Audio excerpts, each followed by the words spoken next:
The simple sim shows how a very simple wholesale or retail business works.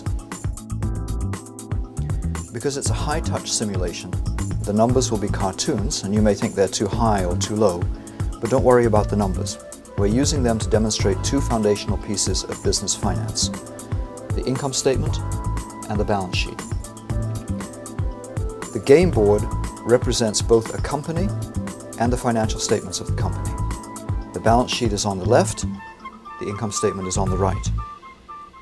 This is going to be your business. You're the owner, the operator, and the decision maker.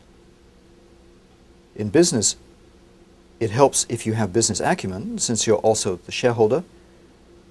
We're going to put a wooden Acumen in the shareholders' equity area. Now you have 3 to invest in your new business of selling an exciting new product called royals.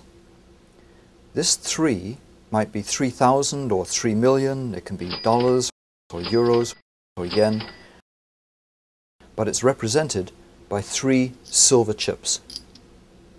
So we take 3 silver chips and place them in the cash circle in the middle of the board. All chips in the simulation are worth 1. Different colors represent different financial concepts. Now you're in business. You have cash which sits on the balance sheet. The balance sheet shows what you have and where it came from. And logically, these amounts will balance. Your cash of 3 comes from your investment in the business, so you have equity of 3.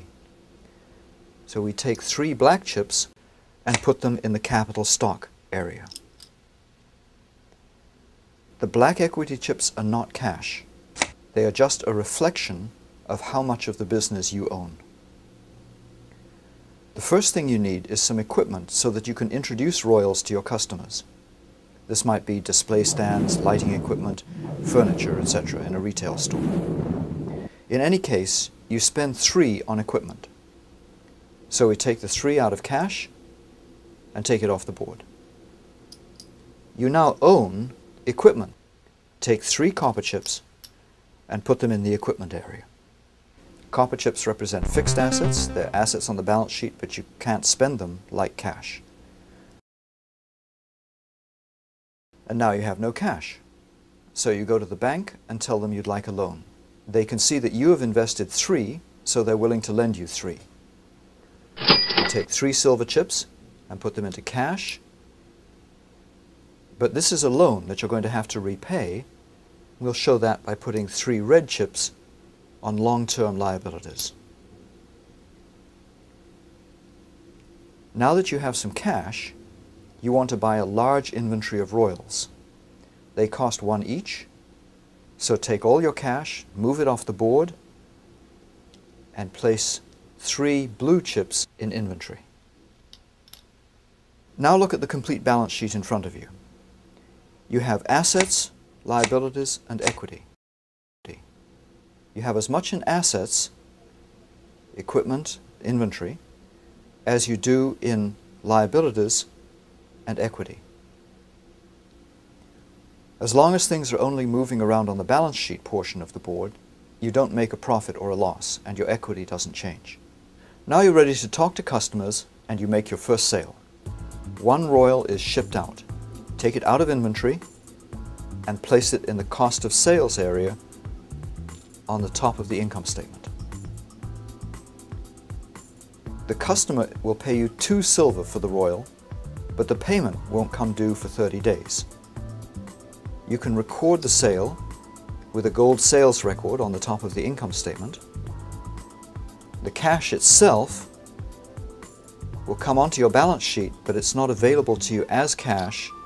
It's only a receivable that will come due next month.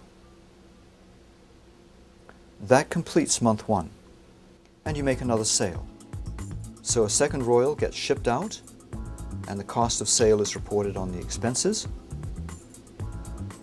You record that sale, and the customer again will pay you in 30 days' time.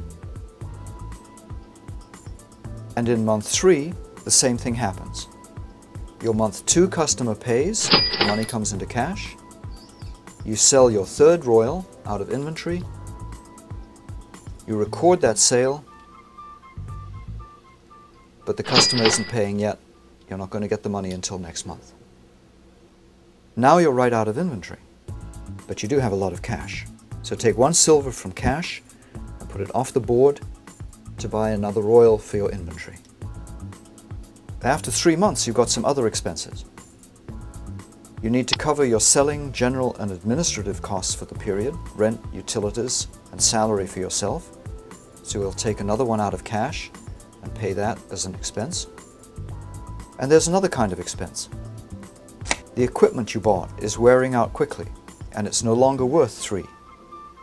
Depreciation is not a cash expense. The cash went out when you bought all that equipment. But as it wears out, we track it by reducing its value on the balance sheet. And we take 1 copper from the equipment value and place it in the depreciation area on the income statement. The game board shows you your financial position.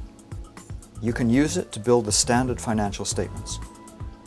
The first is the income statement, the right-hand side of the game board.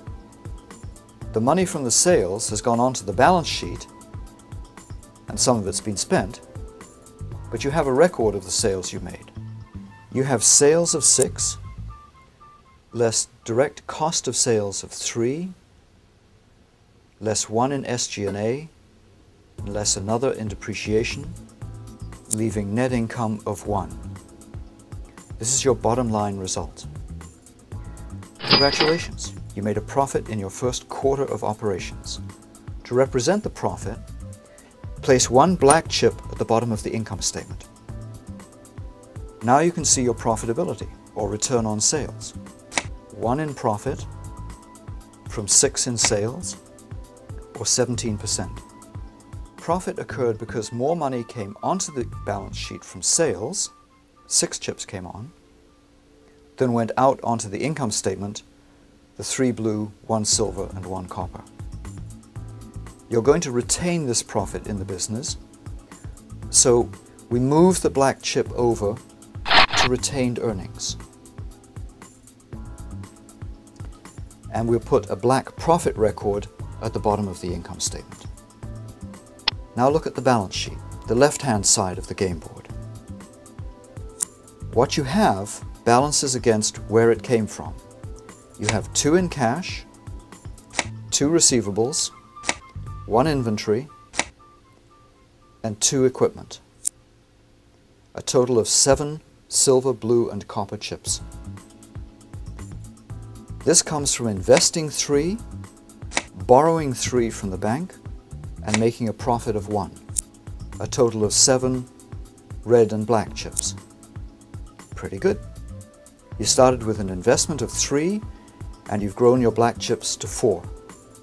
You've got less cash than when you started, and you owe the bank some money, but you're still ahead. And you can see your return on assets. 1 in profit from 7 in assets, or 14%. Hopefully this exercise in business visualization will help you think through financial issues more clearly in the future. And clearer thinking leads to better decisions.